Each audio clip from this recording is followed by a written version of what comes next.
Halo, Go In Likas. Salam sejahtera, saya Pong Jinze. Wait a minute. Who are you? Saya adalah calon Pakatan Harapan DAP untuk kawasan Likas N19.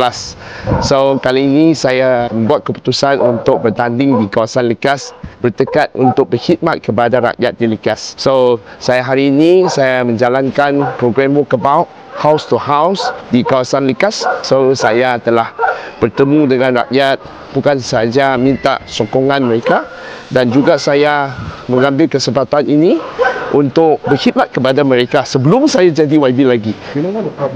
Before you tell me, I already take action. One is the road condition, number two is the car park. Got it? And number three, your park deserve to upgrade lah. If you upgrade lah, could be very good. Should be lah, kan?